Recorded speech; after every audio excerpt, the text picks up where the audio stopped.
Hello દોસ્તો, તો જુઓ કેટલા બધા વાસણ હતા તો બધા ધોઈને ચોખ્ખા કરી અને ટબ ભરી દીધું છે અને હવે ટબ ભરાઈ ગયું છે પૂરેપૂરું.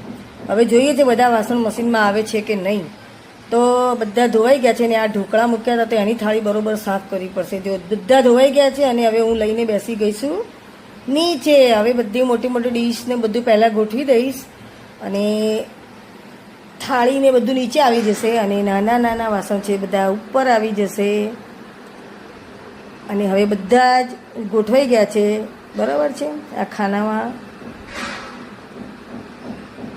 અને આ પાવડર નાખી દીધો છે મેં અને હવે આ બંધ કરી દીધું અને હવે આને મેં ચાલુ કરી દીધું છે અને સેટ કરી દીધું છે ટાઈમ.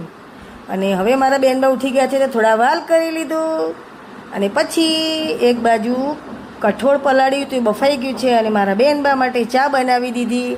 તો થોડીક હું પણ પીશ. તો ચલો હવે આ બેનની ચા અમે ગોળ નાખીએ છીએ કારણ કે સુગર આવે છે બોર્ડર ઉપર.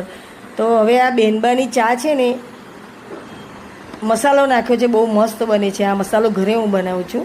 હવે આ ઠંડી કરી આપું અને બેનબાને કાચના ગ્લાસમાં આપી દઉં તો એ બેઠા બેઠા ઢોળાઈ થોડી શું કરું, ચા નાસ્તો આપી દઉં તો એ ખાઈ લેશે.